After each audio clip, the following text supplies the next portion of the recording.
السلام علیکم ورحمۃ اللہ وبرکاتہ۔ الحمد للہ رب العالمین والصلاة والسلام الأتمان الأكملان على محمد خاتم النبیین وعلى آلہ وصحبہ الغر الميامین ومن تبعہم وتابعیہم بإحسان إلى یوم الدین، اما بعد۔ رب اشرح لي صدری ویسر لي امری واحلل عقدۃ من لسانی یفقہوا قولی۔ رب زدنی علما سبحانک لا علم لنا الا ما علمتنا انک انت العلیم الحکیم۔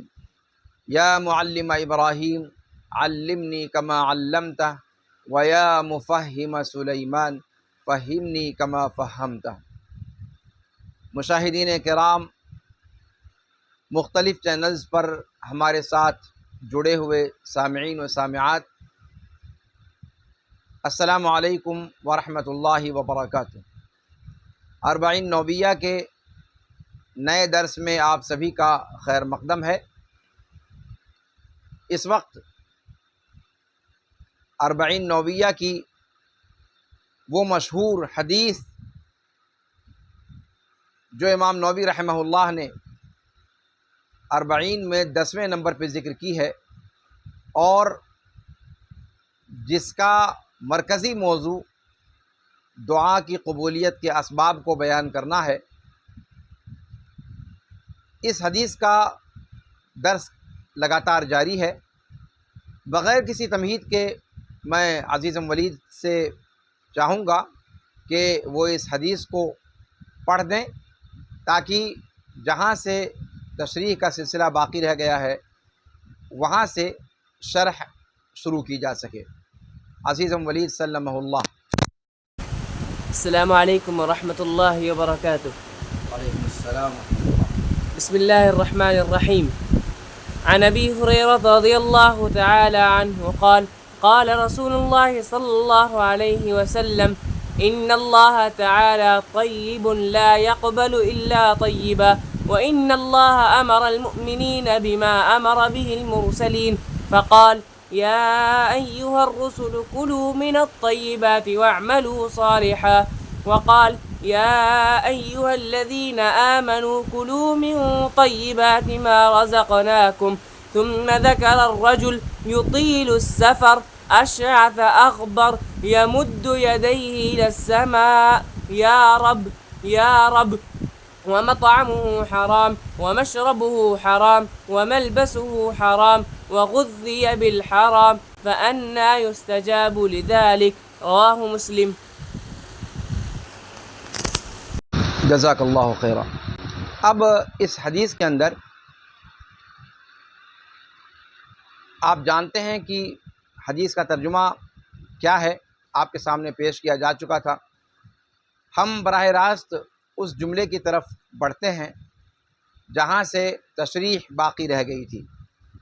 شروع کے حصے کا ترجمہ اور تشریح دونوں گزر چکی ہے، یہاں سے تشریح باقی رہ گئی تھی کہ ابو ہریرہ رضی اللہ تعالیٰ عنہ وارضاہ نے فرمایا کہ ثم ذکر الرجل یطیل السفر اشعث اغبر۔ اب یہاں سے اس جملے سے مزید تشریح کی طرف ہم آگے قدم بڑھا رہے ہیں۔ اللہ کے رسول صلی اللہ علیہ وسلم نے گفتگو کو جاری رکھتے ہوئے ایک شخص کا تذکرہ فرمایا اور کہا کہ راوی کہتے ہیں کہ ثم ذکر الرجل، آپ صلی اللہ علیہ وسلم نے ایک شخص کا ذکر کیا، یطیل السفر، جو لمبا سفر کرتا ہے، اشعث اغبر، اشعث پراگندہ اس کے بال ہو چکے ہیں سفر کی وجہ سے، یا طول سفر کی وجہ سے، مشقت کی زیادتی کی وجہ سے، اور غبار آلود ہو چکا ہے اس کا سراپا۔ اور اس کے بعد پھر جو آگے گفتگو اللہ کے رسول صلی اللہ علیہ وسلم نے بیان فرمائی، یہ اس جملے کے اندر اشارہ ہے اس بات کی طرف کہ حرام چیزوں کا استعمال، حرام چیزوں کا ارتکاب، یہ انسان کو اس کے مقصود تک پہنچنے سے روک دیتا ہے۔ اور اس جملے کے اندر اللہ کے رسول صلی اللہ علیہ وسلم امت کو تنبیہ کرنا چاہتے ہیں کہ حلال روزی استعمال کریں، خواہ وہ کھانے سے متعلق ہو، پہننے سے متعلق ہو، یا پھر پینے سے متعلق ہو، یا پھر مال اور جائیداد سے متعلق ہو۔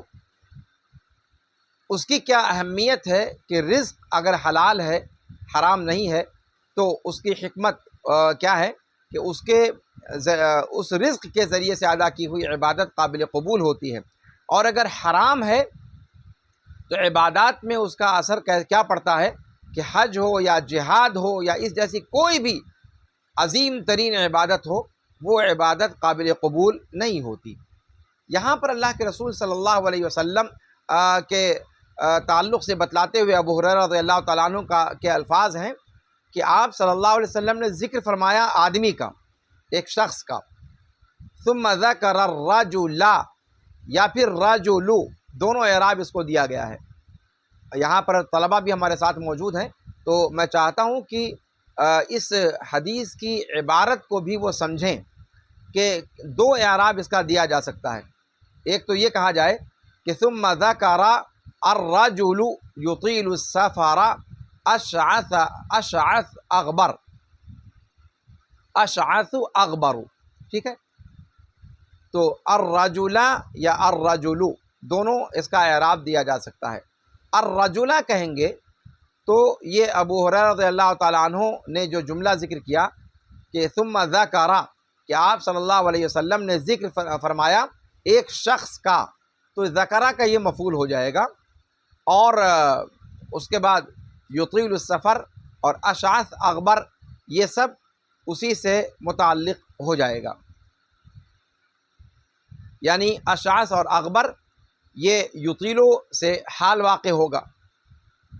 اور اگر الرجل کہتے ہیں تو پھر الرجل یہاں پر مرفوع ہوگا اور علی وجہ الحکایہ ہوگا، یعنی گویا اللہ کے رسول صلی اللہ علیہ وسلم بیان کر رہے ہیں الرجل کہہ کر کے، تو ذکرہ اور الرجل میں تعلق نہیں ہوگا، ذکرہ کے بعد پھر الرجل یہ محکی عنہ، یہ آپ صلی اللہ علیہ وسلم کا محکی عنہ کلام ہو جائے گا، اور ایسی صورت میں اس کو مرفوع پڑھا جائے گا، اس لیے کہ وہ مبتدا ہوگا، اور اس کے بعد کے جو جملے ہیں وہ اس کی صفت بن جائیں گے، اور پھر اس کے بعد فَأَنَّا يُسْتَجَابُ لَهُ یہ مبتدا کی خبر بن جائے گا۔ اور اگر کہتے ہیں کہ الرجل ثم ذکر الرجل یطیل السفر، تو ایسی صورت میں ذکرہ کا مفعول بن جائے گا الرجل، جیسا کہ میں نے آپ کے سامنے ذکر کیا۔ تو الرجل جب کہیں گے تو الرجل مبتدا ہوگا، اور فَأَنَّا يُسْتَجَابُ لَهُ جو آگے آ رہا ہے احوال کو بیان کرنے کے بعد، صفات کو بیان کرنے کے بعد، وہ خبر بنے گا، اور اشعث اغبر یہ دونوں حالت رفع میں پڑھے جائیں گے، یعنی ثم ذکر الرجل یطیل السفر اشعث اغبر، اس لیے کہ یہ دونوں اشعث اور اغبر یہ الرجل سے صفت واقع ہو جائیں گے، اور یطیل السفر یہ جملہ فعلیہ بھی الرجل کی صفت واقع ہوگا۔ اور اگر ہم الرجل پڑھتے ہیں ثم ذکر الرجل یطیل السفر، تب اشعث اغبرہ ہوگا، تب بھی وصف ہوں گے، اور وصف کی بنیاد پر ان کو نصب دیا جائے گا، اس لیے کہ الرجل ذکرہ کا مفعول واقع ہے، تو یطیل السفر یہ بھی وصف ہے، اور اشعث یہ بھی وصف ہے، اور اغبرہ یہ بھی وصف ہے، تو چونکہ موصوف منصوب ہے لہذا یہ صفات بھی منصوب ہوں گی۔ اور یا پھر یہ کہا جائے کہ اشعث اغبرہ یہ یطیلو سے حال واقع ہیں، جیسا کہ میں نے اشارہ کیا، یہ دونوں اعراب اس کا کیا جا سکتا ہے۔ یہاں پر ایک سوال یہ پیدا ہوتا ہے کہ اللہ کے رسول صلی اللہ علیہ وسلم نے مرد کا ہی ذکر کیوں کیا؟ کیا حضرت عورت اس سے مستثنیٰ ہے؟ تو شارحین کہتے ہیں کہ نہیں، مرد اور عورت دونوں کا معاملہ اس میں یکساں ہے، لیکن چونکہ اللہ کے رسول صلی اللہ علیہ وسلم نے طول سفر کا ذکر کیا، لمبی مسافت قطع کرنے کا، لمبی مسافت تک سفر کرنے کا تذکرہ فرمایا، اور لمبی مسافت تک سفر کرنا اور مشقتوں کا برداشت کرنا یہ عام طور سے مردوں کے لیے ہوتا ہے، اس لیے کہ یہ ساری ذمہ داریاں گھر کے باہر کی ہوتی ہیں جو مرد کو اٹھانی ہوتی ہیں۔ عورتوں کو اس طرح کا لمبا سفر، دراز سفر کرنے کی حاجت نہیں ہوتی عام طور پر، اس لیے رجل یہاں پر ذکر کیا گیا ہے، ورنہ جو اللہ کے رسول صلی اللہ علیہ وسلم یا شارع کا جو مقصود ہے اس میں مرد اور عورت دونوں ہی برابر ہیں، اور حکم دونوں کا یکساں ہوگا، چاہے وہ مرد ہو یا پھر عورت ہو۔ اچھا، یا پھر یوں کہیں کہ مرد کا ذکر اللہ کے رسول صلی اللہ علیہ وسلم نے کیا اس لیے کہ تنہا سفر وہی کر سکتا ہے، عورت کے ساتھ عورت تنہا سفر نہیں کر سکتی، آپ جانتے ہیں، جب تک کہ اس کے ساتھ اس کا کوئی محرم نہ ہو۔ تو اگر عورت لمبا سفر کرتی بھی ہے تو محرم کے بغیر نہیں کرے گی، اور ایسی صورت میں لمبے سفر کی چونکہ یہاں پر بات ہو رہی ہے تو عورت اگر نکلے گی تو محرم کے ساتھ نکلے گی، تو ایسی صورت میں وہ محرم اس کا ظاہر سی بات ہے وہ مرد ہوگا۔ تو یہ مرد کا اطلاق، مرد چاہے اکیلے ہو یا پھر عورت کے ساتھ ہو، دونوں صورتوں میں مرد تو ساتھ میں رہیں گے ہی رہیں گے، عورت تنہا لمبی مسافت کا سفر نہیں کر سکتی، اس لیے اللہ کے رسول صلی اللہ علیہ وسلم نے گویا الرجل کا خاص طور پہ ذکر فرمایا، ورنہ حکم کا جہاں تک مسئلہ ہے، حکم میں مرد اور عورت دونوں ہی یہاں پر یکساں طور پر مراد ہیں۔ یا پھر تیسری بات یہ کہی جائے کہ الرجل جو اللہ کے رسول صلی اللہ علیہ وسلم نے یہاں پر فرمایا ہے، یہاں پر جنس رجل مراد نہیں ہے، یعنی مرد شخصی یعنی ذاتی طور پر مرد نہیں مراد ہے، بلکہ وہ انسان کے معنی میں ہے، یعنی انسان، کوئی بھی انسان۔ رجل کہہ دیا گیا ہے عام اطلاق کا اعتبار کرتے ہوئے، ورنہ رجل سے یہاں پر جنس مرد یا ذکر مراد نہیں ہے، اس میں ذکر اور انثیٰ دونوں شامل ہیں، جیسے کہ انسان کے اندر شامل ہوتے ہیں، انسان کہہ کر کے آپ مرد اور عورت دونوں کو مراد لیتے ہیں، تو ایسی الرجل کو یہاں انسان کے معنی میں استعمال کیا گیا ہے، اور ایسا عربی زبان کے اندر استعمال کرنے کی، اس طرح کے معنی میں استعمال کرنے کی گنجائش موجود ہے، مجاز مرسل کے طور پر ایسا کیا جا سکتا ہے کہ خاص کو ذکر کر کے اور عام مراد لیا جائے، خاص کو ذکر کر کے اور عام مراد لیا جائے، اس لیے کہ رجل ظاہر سی بات ہے انسانوں میں سے جو ذکر ہیں ان کے لیے مختص ہے، اور اس کے بالمقابل مرأہ آتا ہے، تو یہ لفظ تو خاص ہے ایک جنس کے لیے، لیکن اس خاص کو بول کر کے عام معنی یعنی عورتوں کو بھی اس میں شامل کر کے مراد لیا گیا ہے۔ تو یہ الرجل کے حوالے سے وضاحت ہو گئی۔ اب اس کے بعد اللہ کے رسول صلی اللہ علیہ وسلم نے جو پہلا وصف اس شخص کا بیان کیا ہے وہ یہ کہ یطیل السفر، سفر وہ لمبا اختیار کرتا ہے، لمبا سفر اختیار کرتا ہے۔ اب یہ سفر بھی کیا مطلق سفر مراد ہے؟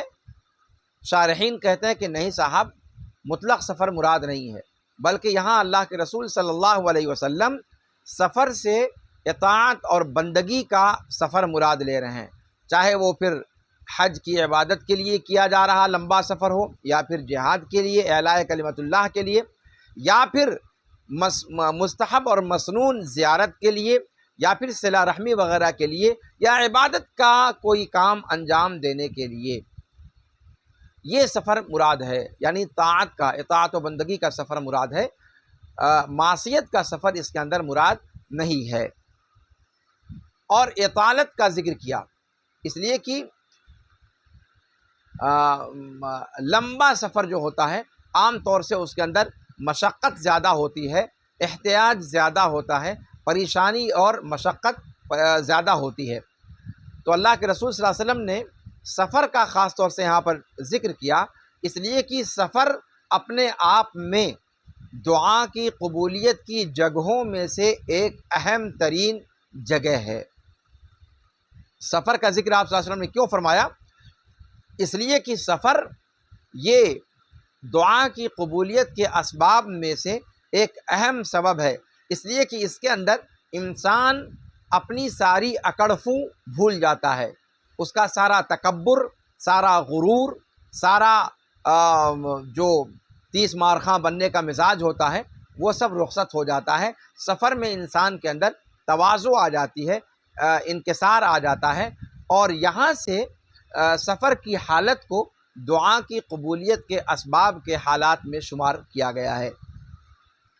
اور سفر کو طویل سفر کے ساتھ قید کیا گیا، یطیل السفر، سفر تو سفر ہوتا ہے لیکن اس کو جب خاص کر دیا گیا کہ لمبا سفر ہو، اس لیے کہ جتنا لمبا سفر ہوگا اتنا زیادہ انسان کو اجنبیت کا احساس ہوگا، غربت کا احساس ہوگا، انکساری اور تواضع کے حاصل ہونے کا وہ ذریعہ بنے گا۔ انسان وطن سے جس قدر دور جاتا ہے اتنا زیادہ اس کو غربت کا احساس ہوتا ہے۔ ایک بندہ، آپ خود غور کریں، جھنڈے نگر سے بڑھنی چلا جاتا ہے، یا اٹوا چلا جاتا ہے، یا نوگڑھ چلا جاتا ہے، یہ پاس پڑوس کے علاقے ہیں، یا پھر نیپال میں اگر گیا تو لمبنی چلا گیا، یا بٹول چلا گیا، یا پھر بھالو بانگ چلا گیا۔ تو یہ علاقہ سفر تو سفر ہے لیکن یہ قرب و جوار کے علاقے ہیں۔ سفر پہ جانے والا اتنا زیادہ اجنبیت نہیں محسوس کرتا، اس لیے کہ اس کو یقین رہتا ہے کہ وہ تھوڑے ہی وقفے کے بعد لوٹ آئے گا۔ لیکن یہی سفر اگر دلی، بمبئی اور کاٹھمانڈو کا ہو جائے تب آپ کیا کہیں گے؟ ظاہر سی بات ہے کہ اس میں غربت کا احساس زیادہ ہوگا، مشقت کا احساس زیادہ ہوگا۔ اور اگر یہی سفر اگر ملک چھوڑنے کا بن جائے، سعودی جانا ہو، گلف کنٹریز میں سے کہیں جانا ہو، یا پھر سنگاپور اور امریکہ وغیرہ کی طرف جانا ہو، یورپ وغیرہ جانا ہو، تو آپ دیکھ لیں کہ غربت کا احساس انسان کے اندر اور زیادہ ہوگا۔ تو سفر کی جتنی زیادہ درازی بڑھتی جائے گی ویسے ویسے انسان کے اندر تواضع، انکساری، غربت کے احساسات فزوں سے فزوں تر ہوتے چلے جائیں گے۔ تو یہاں پر چونکہ دعا کی اجابت یا دعا کی قبولیت کے مقامات کو بتلانا مقصد ہے، تو سفر کو خاص کیا گیا لمبے سفر کے ساتھ، جس کے اندر دعا کی قبولیت کے اسباب زیادہ واضح طور پر کھل کر سامنے آتے ہیں۔ اللہ کے رسول صلی اللہ علیہ وسلم کی صریح حدیث ہے، صریح حدیث ہے کہ 3 دعائیں یقیناً قبول ہوتی ہیں، ان کے قبول ہونے میں ذرہ رتی ماشا برابر بھی کوئی شک نہیں ہے۔ جس میں سے پہلی دعا مظلوم کی دعا ہے۔ مظلوم کی دعا اور بد دعا دونوں رب العالمین کی بارگاہ میں فی الفور قبول ہوتی ہے، یعنی اللہ کے اور اس کی دعا کے درمیان کوئی حجاب نہیں ہوتا۔ دوسری دعا مسافر کی دعا ہے، اور تیسری دعا والد کی اپنی اولاد کے لیے دعا۔ یہ 3 دعائیں ہیں جو اللہ رب العالمین قبول فرماتا ہی ہے، ان میں کوئی شک نہیں ہے۔ تو آپ دیکھ رہے ہیں کہ ان 3 میں سے ایک یہی سفر والا معاملہ ہے جس کا تذکرہ یہاں پر اللہ کے رسول صلی اللہ علیہ وسلم یطیل السفر کہہ کر کے بیان فرما رہے ہیں۔ اس کے بعد اللہ کے رسول صلی اللہ علیہ وسلم نے فرمایا اشعث، اور اشعث اس کی تشریح آپ کے سامنے اس سے پہلے کی جا چکی ہے کہ گھنگرالے بال ہو چکے ہوں، الجھے، یا پھر منتشر بال جو سفر میں رہنے کی وجہ سے، ہواؤں کے چلنے کی وجہ سے غبار آلود بال ہو جاتے ہیں اور پراگندہ ہو جاتے ہیں۔ تو پراگندہ، منتشر، بکھرے ہوئے بالوں کو اور آپس میں الجھے ہوئے بالوں کو اشعث کہا جاتا ہے، اس لیے کہ ان کو دھلے ہوئے زمانہ گزر چکا ہوتا ہے، اور دھلے ہوئے، کنگھی کیے ہوئے یا تیل ویل لگائے ہوئے زمانہ گزر چکا ہوتا ہے، جس کی وجہ سے بالوں کی یہ حالت ہو جاتی ہے۔ اور اس حالت کو اشعث سے اللہ کے رسول صلی اللہ علیہ وسلم نے بیان فرمایا ہے۔ اور یہ حالت انسان کی تواضع اور انکساری کو ظاہر کرتی ہے، اور انسان کے فقر و حاجت کو یہ بیان کرتی ہے، زبان حال سے بھی اور زبان مقال سے بھی۔ اس کے بعد اللہ کے رسول صلی اللہ علیہ وسلم نے فرمایا اغبارا،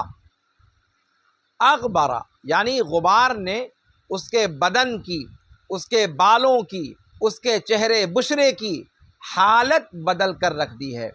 اور صرف انہی کی نہیں، وہ جو ظاہری طور پر کپڑے پہنے ہوئے ہیں ان کپڑوں کو بھی ستیہ ناش کر کے رکھ دیا ہے۔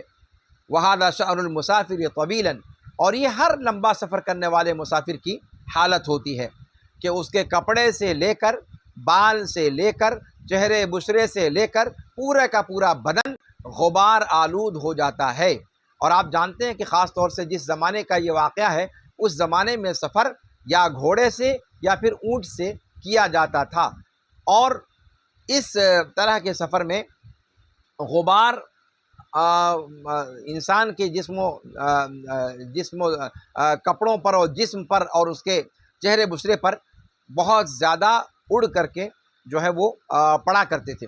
تو اشعث اغبر کہہ کر کے اللہ کے رسول صلی اللہ علیہ وسلم نے گویا ان حالتوں کو بتلایا ہے کہ ان تمام اوصاف کے تذکرے سے اللہ کے رسول صلی اللہ علیہ وسلم ظاہر یہ کرنا چاہتے ہیں کہ وہ بندہ فقر اور فاقہ اور ضرورت مندی اور اپنے ظاہری احوال سے مکمل طور پر تواضع اور انکساری کا عنوان بنا ہوا ہے، اور یہ تواضع اور انکساری یہ دعا کی قبولیت کے اسباب میں سے اہم ترین سبب ہے۔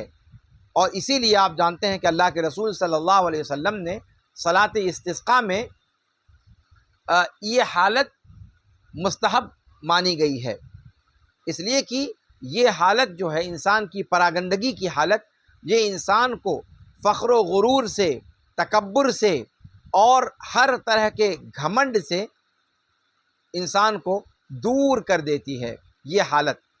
تو یہ حالت اللہ رب العالمین کو مطلوب ہے، اور یہ حالت انسان کو متقین کے زمرے میں داخل کرنے والی ہے۔ اللہ کے رسول صلی اللہ علیہ وسلم ایک دوسری حدیث میں فرماتے ہیں جو صحیح حدیث ہے کہ رب اشعث اغبر ذی طمرین مدفوع بالابواب لو اقسم علی اللہ لابرہ، کہ بہت سے پراگندہ بالوں والے، غبار آلود جسم والے، فقر و فاقہ کا جن سے اظہار ہو رہا ہے، دروازوں سے جنہیں دھتکار دیا جاتا ہے، اگر وہ اللہ پر قسم کھا لیں تو اللہ رب العالمین ان کی قسم کو پوری کرتا ہے۔ یعنی اللہ رب العالمین کے نزدیک ان کا مقام و مرتبہ یہ ہے۔ علامہ البانی رحمہ اللہ نے اس کو صحیح قرار دیا ہے، اور ویسے بھی یہ روایت مسلم شریف کے اندر امام مسلم نے ذکر فرمائی ہے۔ اس کے بعد اللہ کے رسول صلی اللہ علیہ وسلم فرماتے ہیں یمد یدیہ الی السماء، یمد یدیہ الی السماء، یعنی ذکر الرجل یطیل السفر اشعث اغبر یمد یدیہ الی السماء، یہ ایک اور حالت بیان کی جا رہی ہے، یعنی اپنے دونوں ہاتھوں کو آسمان کی طرف بلند کیے ہوئے ہے دعا کرتے ہوئے۔ اور آپ جانتے ہیں کہ دعا میں ہاتھوں کو اٹھانا خطبے اور نماز کے علاوہ میں یہ اللہ کے رسول صلی اللہ علیہ وسلم کی سنت ہے۔ نماز میں بھی اٹھا سکتے ہیں، قنوت کی حالت میں، ایک خاص حالت میں نماز کے اندر بھی اس کا اٹھانا ثابت ہے، لیکن عام طور پر نماز اور خطبے کے علاوہ کی حالت میں آپ صلی اللہ علیہ وسلم ہاتھ اٹھا کر دعا فرمایا کرتے تھے، یہ آپ صلی اللہ علیہ وسلم کی سنت مبارکہ ہے۔ بندوں کا ہاتھ کو اٹھانا یہ ان کے اندر تواضع اور انکساری اور ان کے فقر کا اور ان کی عاجزی اور انکساری کا اظہار ہوا کرتا ہے۔ کھلم کھلا ہاتھ اٹھا کر مانگنا ظاہر سی بات ہے، یہ ظاہر کرتا ہے کہ جیسے ایک بھیک منگا آپ کے سامنے آ کر کے اپنی جھولی پھیلاتا ہے، اپنے ہاتھ کو پھیلاتا ہے، بھائی اللہ کے نام پر کچھ دے دو، تو آپ دیکھتے ہیں کہ اس کا ہاتھ کا پھیلانا یہ اس کی ذلت کی، اس کی انکساری کی یہ آخری شکل ہوتی ہے دنیا کے اندر۔ تو رب العالمین کے لیے وللہ المثل الاعلیٰ، رب العالمین کے سامنے بھی انسان ہاتھ اٹھا کر کے جب مانگتا ہے تو یہ انسان کی ذلت کی اور تواضع کی اور انکساری کی اور انسان کی محتاجگی کی سب سے بڑی دلیل ہوا کرتی ہے، اور اسی لیے ہاتھ اٹھا کر کے دعا کرنا یہ بھی قبولیت کے اسباب میں سے ایک سبب ہے۔ عرب کے لوگ اپنے ہاتھوں کو تب بلند کیا کرتے تھے جب کوئی بہت بڑا معاملہ ہو جایا کرتا تھا، تو دعا کرنے والے کے لیے یہ چیز مناسب ہے کہ وہ اپنے دونوں ہاتھوں کو جو سب سے بڑی ذات ہے اس کی طرف پھیلائے، اور پھیلا کر کے اپنے ہاتھوں کو پھر اللہ رب العالمین سے طلب کرے۔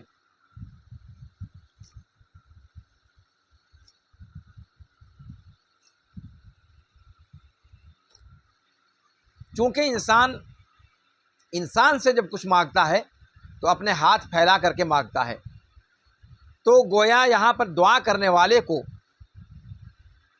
معقول کو محسوس کے ساتھ تشبیہ دے کر کے استعمال کیا گیا ہے۔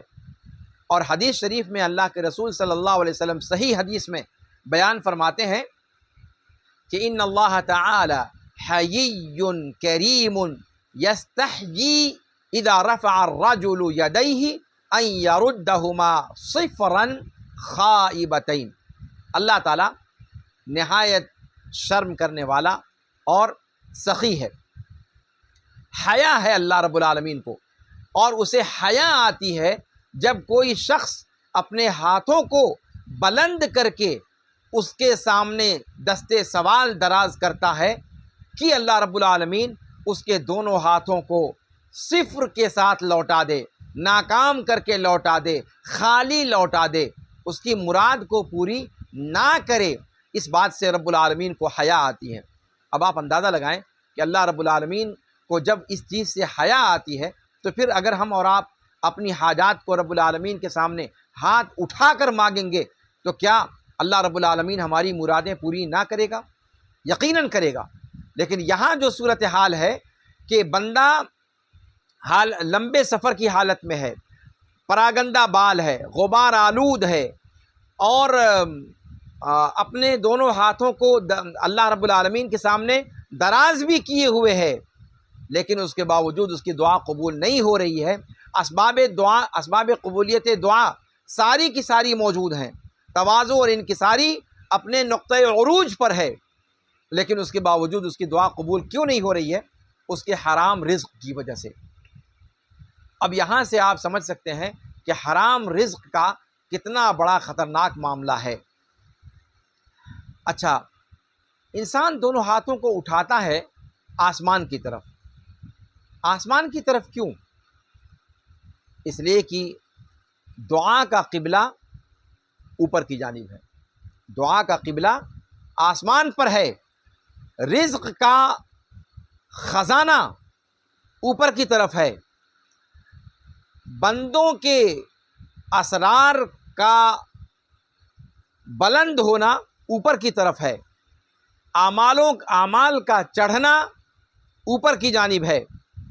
اور اس بات میں، اس اللہ کے رسول صلی اللہ علیہ وسلم کے جملے میں اشارہ ہے کہ رب العالمین جو کبریا کی صفت سے متصف ہے، جو علو کی صفت سے متصف ہے، اور جو قہر کی صفت سے متصف ہے، یہ اللہ رب العالمین کی صفات حسنہ میں سے ہے، اور اللہ رب العالمین کے اسماء حسنہ میں سے اور صفات علیہ میں سے ہے کہ اللہ رب العالمین آسمان پر عرش کے اوپر مستوی ہے، اور اللہ رب العالمین کی ذات بابرکات اپنی ذات کے ساتھ عرش کے اوپر ہے، اور وہاں سے وہ پوری کائنات کے نظام کو چلا رہا ہے۔ اب آئیے یہاں پر تھوڑی سی بات اس پر ہو جائے کہ یہ تو ہم لوگ بہت سنتے ہیں کہ دعا میں ہاتھ اٹھانا چاہیے، پر آئیے میں آج آپ کو ایک نئی چیز کی طرف لے چلتا ہوں۔ شاید اس سے پہلے آپ کے ذہن و دماغ میں یہ سب باتیں نہ آئی ہوں۔ دعا کا طریقہ کیا ہے؟ دعا کا طریقہ کیا ہے؟ ہاتھ تو اٹھانا ٹھیک ہے، پر کیسے اٹھانا ہے؟ اس کا صحیح طریقہ کیا ہے؟ کہتے ہیں کہ اس کے بارے میں تقریباً 5 طریقے آئے ہوئے ہیں شریعت مطہرہ میں۔ اس کو نوٹ کریں آپ، یہ چیزیں آپ کے لیے شاید پہلی بار آپ کے ذہن و دماغ میں آ رہی ہوں گی۔ دعا میں ہاتھ اٹھانے کا 5 طریقہ شریعت مطہرہ میں آیا ہوا ہے۔ سب سے پہلا طریقہ یہ نوٹ کیجئے، سب سے پہلا طریقہ یہ نمبر 1 کہ اپنی شہادت کی انگلی سے آسمان کی طرف اشارہ کرنا، ایسے اپنی شہادت کی انگلی کو اٹھانا آسمان کی طرف، جیسا کہ اللہ کے رسول صلی اللہ علیہ وسلم نے دعا کے وقت ممبر پر کھڑے ہو کر کے جب آپ نے دعا کی تھی تو آپ صلی اللہ علیہ وسلم کی کنڈیشن ہاتھوں کی یہی تھی۔ آپ صلی اللہ علیہ وسلم نے اپنی انگشت شہادت کو آسمان کی طرف اٹھا کر دعا فرمائی تھی۔ تو اپنے ہاتھوں کو دعا میں اٹھانے کا سب سے پہلا طریقہ یہ ہے کہ شہادت کی انگلی کو آسمان کی طرف اشارہ کیا جائے، آسمان کی طرف انگلی سے اشارہ کیا جائے۔ بلکہ بعض سلف سے وتر کی نماز میں دعائے قنوت بھی اسی طریقے پر پڑھنا ثابت ہے۔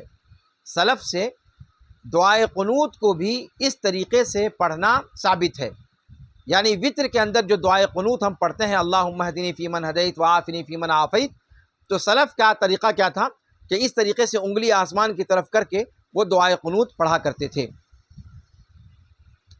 اور ابن عباس رضی اللہ تعالی عنہما وارضاہما کہتے ہیں کہ ھذا ھو الاخلاص فی الدعاء، کہ دعا کے اندر اخلاص یہی ہے، یعنی یہ کنڈیشن کہ انسان شہادت کی انگلی کو آسمان کی طرف بلند کرے، یہ کہتے ہیں ابن عباس رضی اللہ تعالی عنہما کہ یہ اخلاص فی الدعاء کی شکل ہے۔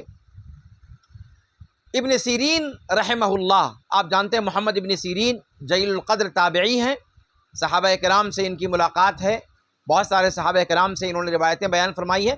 ابن سیرین رحمہ اللہ فرماتے ہیں کہ اذا اثنیت علی اللہ فاشر باصبع واحدہ، کہ جب تم اللہ رب العالمین کی ثنا بیان کرو، اللہ رب العالمین کی حمد بیان کرو تو ایک انگلی سے اشارہ کرو، ایک انگلی سے اشارہ کرو۔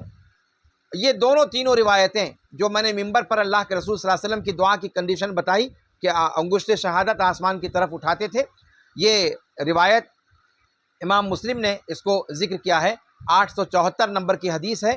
عمارہ ابن رویبہ رضی اللہ عنہ وارضاہ سے یہ روایت مروی ہے، یعنی پہلی کنڈیشن جو دعا کی بتائی وہ آپ صلی اللہ علیہ وسلم سے براہ راست امام مسلم نے اس کو نقل کیا ہے عمارہ ابن رویبہ کی روایت سے، اور حدیث نمبر ہے 874۔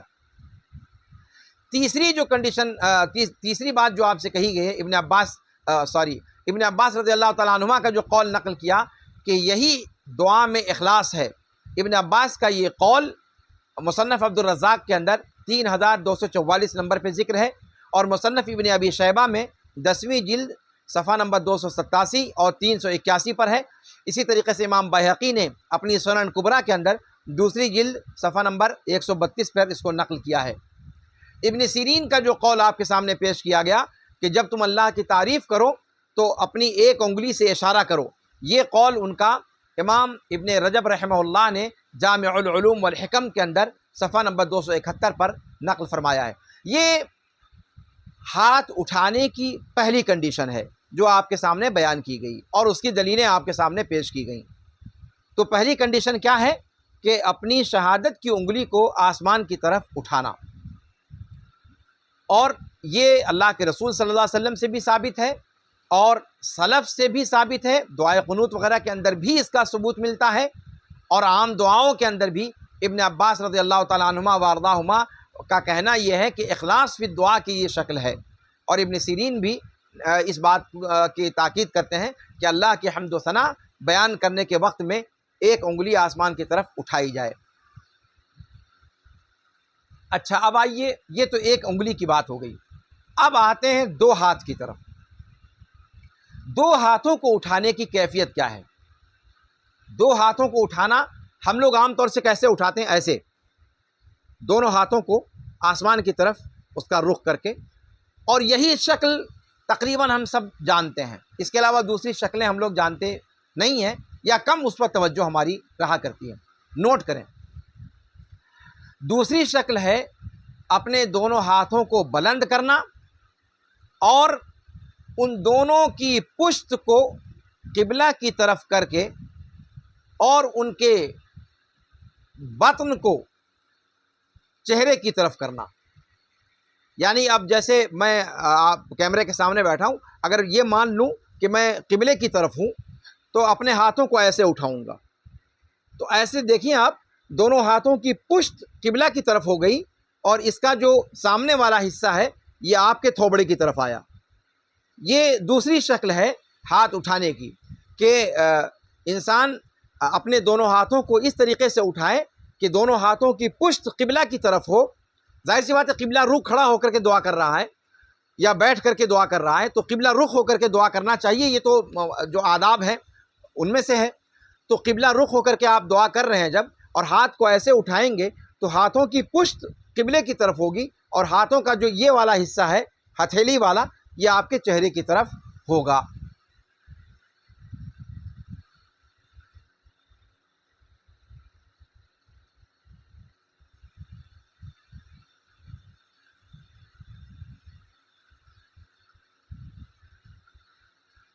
اچھا، بعض سلف سے مروی ہے کہ اس طریقے پر ہاتھوں کو اٹھانا، اس کے اندر تضرع کا پہلو زیادہ ہے. امام ابن رجب رحمہ اللہ نے جامع العلوم والحکم کے اندر اس چیز کو نقل کیا ہے.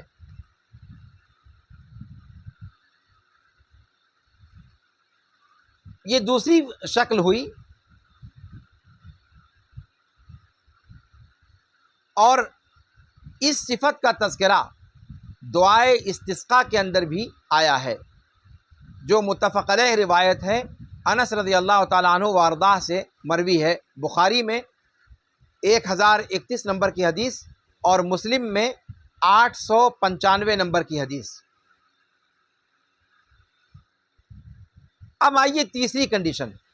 تو یہ دوسری کنڈیشن جو ذکر کی گئی ہے یہ عام طور پہ جو ہم لوگ اٹھاتے ہیں یہ یہی طریقہ ہے.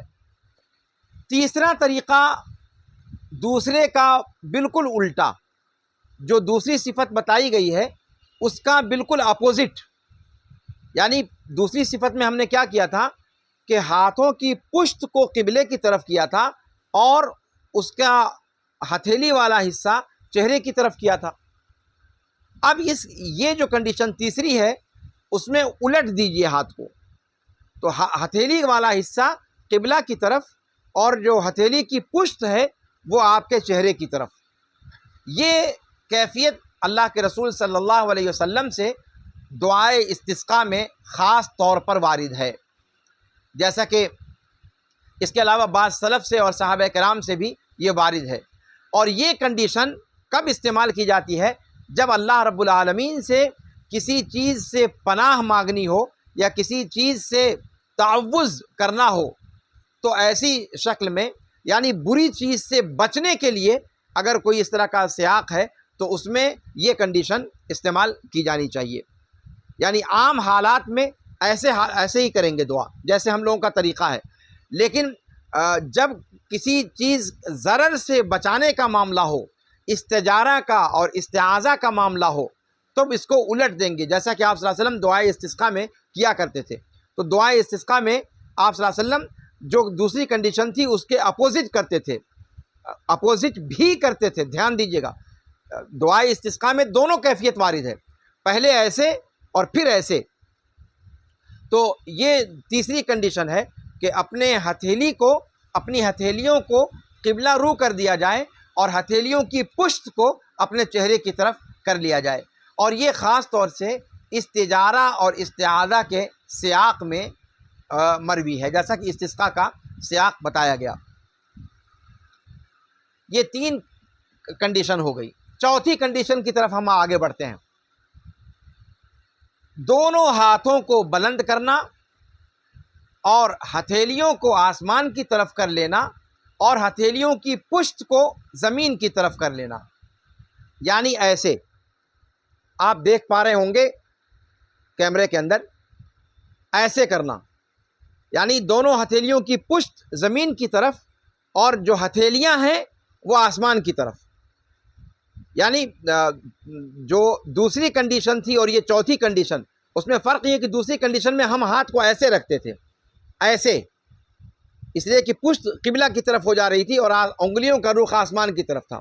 لیکن یہ چوتھی کنڈیشن جو ہے اس میں ہاتھوں کو ایسے کر لیں گے، یعنی ہتھیلی آسمان کی طرف اور جو دونوں ہاتھوں کا پشت والا حصہ ہے وہ زمین کی طرف. رفع الیدین وجعل الکفین الی السماء وظہورہما الی الارض، یعنی ہتھیلیوں کا جو پشت والا حصہ ہے یہ زمین کی طرف اور جو ہتھیلی والا حصہ ہے وہ آسمان کی طرف. یہ کنڈیشن بھی ایک سے زائد حدیثوں کے اندر اللہ کے رسول صلی اللہ علیہ وسلم سے مروی ہے. عبداللہ ابن عمر رضی اللہ عنہما وارضاہما، ابو ہریرہ رضی اللہ تعالی عنہ وارضاہ، اور اسی طریقے سے تابعین میں سے ابن سیرین رحمہ اللہ سے مروی ہے کہ اللہ سے مانگنے کا اور دعا کا طریقہ یہی ہے. یہ 4 طریقے ہو گئے، اور یہ چوتھا طریقہ کہاں مروی ہے؟ یہ بھی جامع العلوم والحکم کے اندر حافظ ابن رجب رحمہ اللہ نے نقل فرمایا ہے، صفحہ نمبر 271 پہ.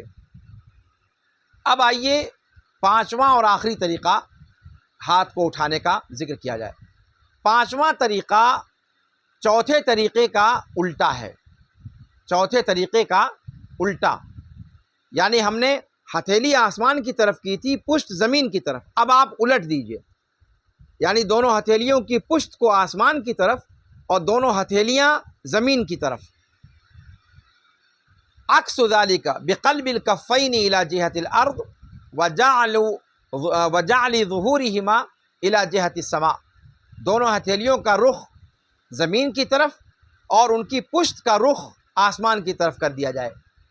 اور یہ بھی کنڈیشن اللہ کے رسول صلی اللہ علیہ وسلم سے صحیح مسلم میں انس بن مالک رضی اللہ تعالی عنہ وارضاہ سے مروی ہے کہ ان النبی صلی اللہ علیہ وسلم استسقا فاشار بظہر کفیہ الی السماء. یہ بھی استسقاء کی کیفیت ہے. اس چیز کو آپ ذہن میں رکھیں کہ آسمان کی طرف پشت کرنے والی جو کیفیت ہے، یہ کیفیتیں استسقاء کے اندر وارد ہیں. اپنی طرف پشت کرنا، اپنے چہرے کی طرف یا آسمان کی طرف، یہ دونوں کنڈیشنیں استسقاء کے سیاق میں آئی ہیں.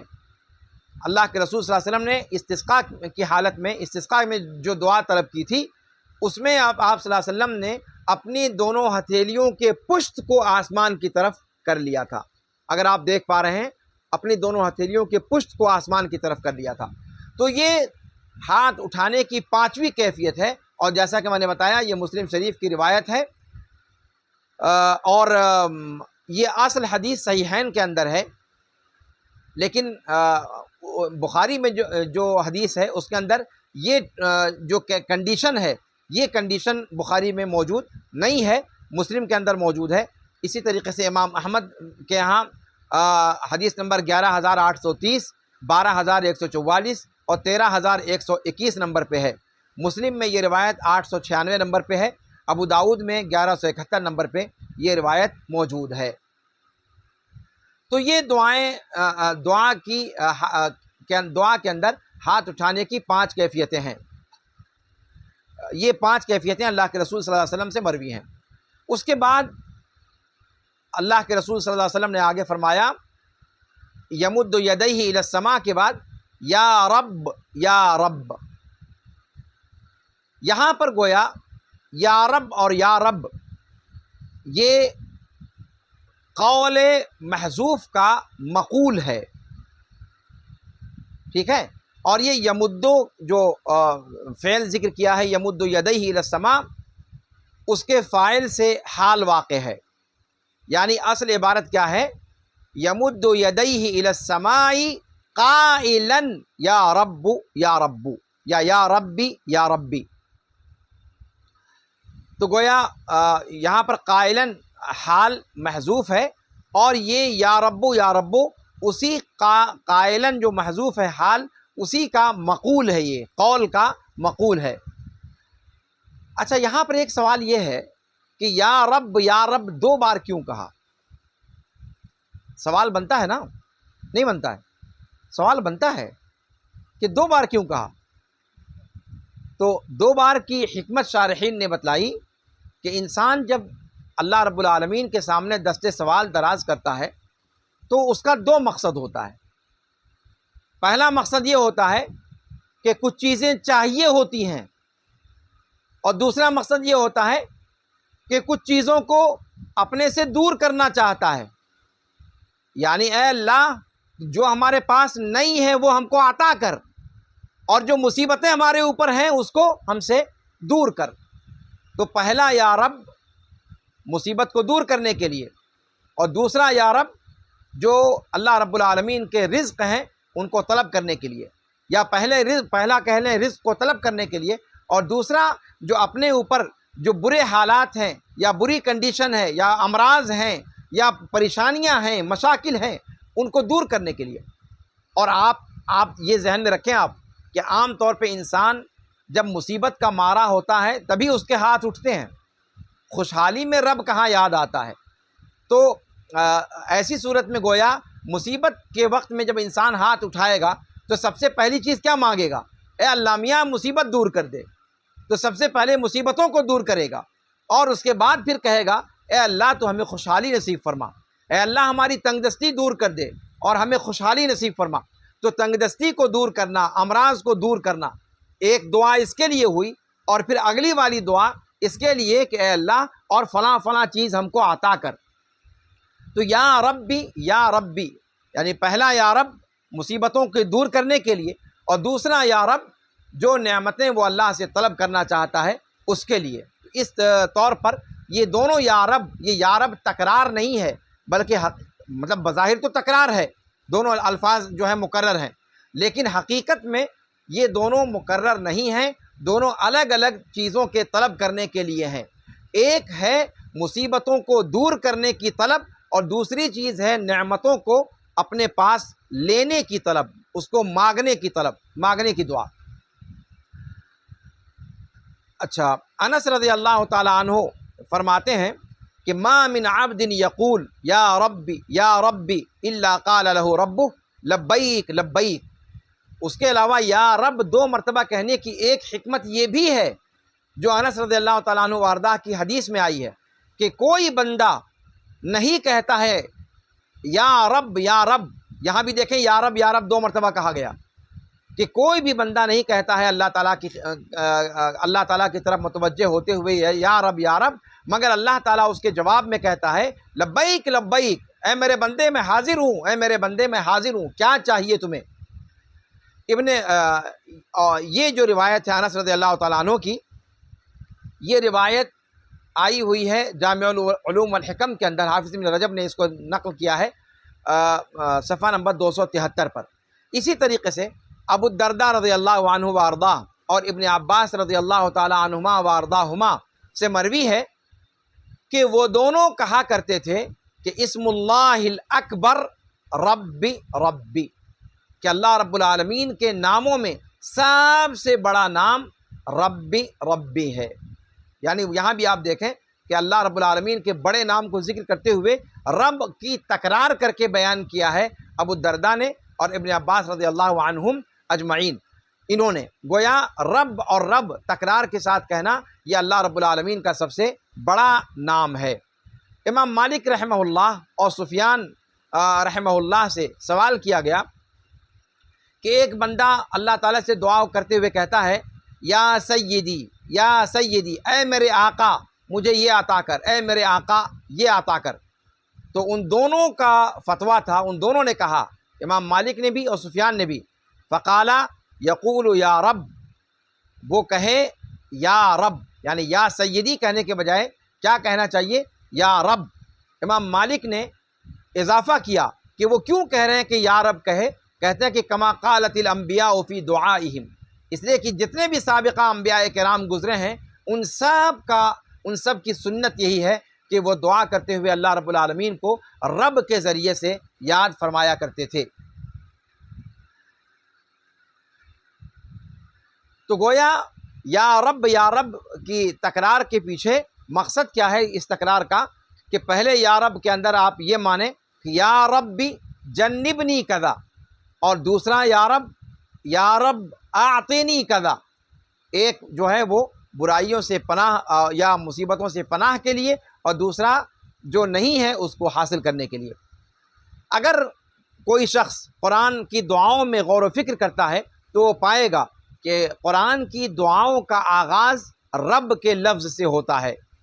قرآن میں عام طور پر اس لفظ کو ترجیح دی گئی ہے، ربنا آتنا فی الدنیا، ربنا هب لنا من ازواجنا، رب اجعلنی مقیم الصلاۃ ومن ذریتی، ربنا وتقبل دعا، ربنا تقبل منا انک انت یعنی آپ قرآن کریم کی عام دعاؤں کو دیکھیں، وہ ساری کی ساری دعائیں تقریباً رب کے لفظ سے شروع ہوتی ہیں۔ اور صحیح مسلم میں اللہ کے رسول صلی اللہ علیہ وسلم نے فرمایا کہ آپ صلی اللہ علیہ وسلم کی دعا کی صفت یہ تھی، کان اذا دعا دعا ثلاثا، آپ صلی اللہ علیہ وسلم جب دعا کرتے تو اپنی دعا تین بار کرتے، وَإِذَا سَأَلَ سَأَلَ ثَلَاثًا، جب کوئی چیز طلب کرتے تو 3 بار طلب کرتے۔ خلاصہ کیا نکلا کہ اس حدیث میں 4 چیزوں کا تذکرہ کیا گیا ہے جو انسان کی دعا کی قبولیت کے اسباب میں سے ہے۔ سب سے پہلی چیز لمبا سفر، نمبر 1۔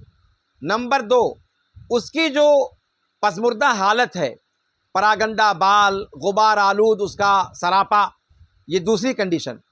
تیسری چیز یہ کہ اپنے ہاتھوں کو آسمان کی طرف اٹھائے ہوئے ہے، یہ بھی اسباب اجابت میں سے ہے۔ چوتھی کنڈیشن کیا کہ وہ کہہ رہا ہے یا رب یا رب، جس لفظ کے ذریعے کی گئی دعا رب العالمین رد نہیں فرماتا ہے۔ تو اس بندے کے اندر دعا کی قبولیت کے عظیم ترین اسباب اکٹھا ہو گئے ہیں، لیکن اس کے باوجود دعا قبول نہیں ہو رہی ہے۔ لیکن یہاں پر ایک بات جاننی چاہیے کہ اگر یہاں پر کہا گیا ان ساری چیزوں کا ذکر کرنے کے بعد پھر اللہ کے رسول صلی اللہ علیہ وسلم نے آگے فرمایا کہ وَمَطْعَمُهُ حرام وَمَشْرَبُهُ حرام وغیرہ وغیرہ فَأَنَّا يُسْتَجَابُ لِذَلِكَ، تو کہاں اس کی دعا قبول ہوگی؟ تو اس کا یہ مطلب نہیں سمجھا جانا چاہیے کہ یہ چاروں حالتیں دعا کی قبولیت کے اسباب میں سے نہیں ہیں، اس لیے کہ اگر اسباب میں سے ہوتی تو یہاں قبول کی جانی چاہیے تھی۔ اس لیے کہ یہ چاروں اسباب قبولیت دعا میں سے ہیں حتمی طور پر، یہاں پر نہیں ان کا اثر ہو رہا ہے۔ اس کی وجہ یہ ہے کہ حرام روزی کی خطرناکی کو بتلانا مقصد ہے، وہ مانع ہے دعا کی قبولیت سے۔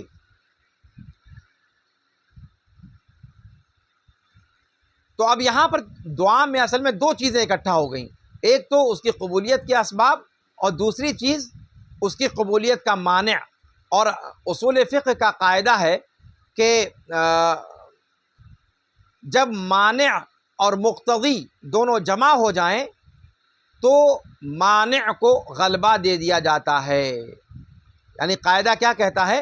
ان المانع یغلب علی المقتضی عند اجتماعہما، یا ان المانع یغلب علی المقتضی عند اجتماعہما، کہ اگر مانع آئے اور وہاں پر مقتضی بھی موجود ہو، یعنی قبولیت کے اسباب بھی موجود ہوں، تو وہاں پر اسباب کی نہیں چلے گی، وہاں پر مانع کو غلبہ دے دیا جائے گا۔ اور اس طریقے سے یہاں پر معاملہ ہوا کہ اسباب قبولیت دعا کے موجود ہونے کے باوجود، اور وہ 4 اسباب ہیں، 1 نہیں 2 نہیں 3 نہیں، 4 اسباب ہیں جو اقتضا کرتے ہیں، جو چاہتے ہیں کہ دعا یہاں پر قبول ہو، لیکن اس اقتضا کے باوجود یہاں پر دعا قبول کیوں نہیں ہو رہی ہے؟ ایک مانع کے آ جانے کی وجہ سے۔ اور قاعدہ یہ کہتا ہے کہ اقتضا اور مانع اگر جمع ہو جائیں تو مانع کو غلبہ دے دیا جاتا ہے۔ اس قاعدے کی روح سے یہاں پر اس کی دعا قبول نہیں ہوئی، لیکن اس سے یہ لازم نہیں آتا کہ وہ 4 چیزیں جو ذکر کی گئی ہیں وہ قبولیت دعا کے اسباب میں سے ہیں، اس کی نفی یہاں پر نہیں ہوتی۔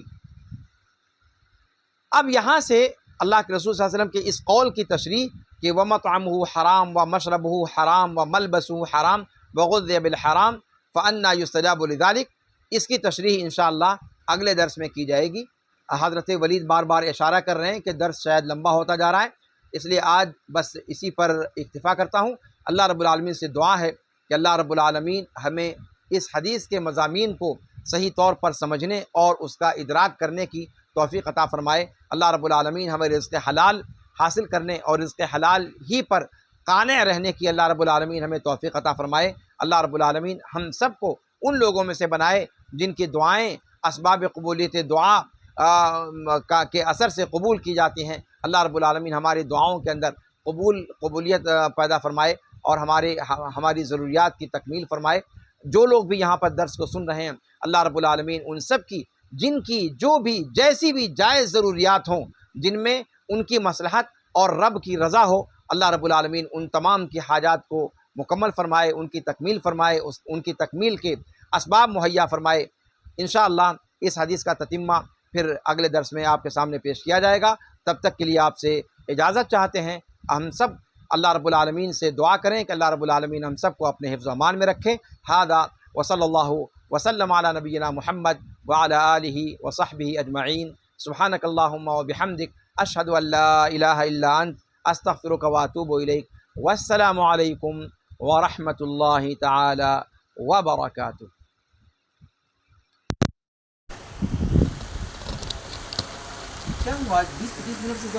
نہیں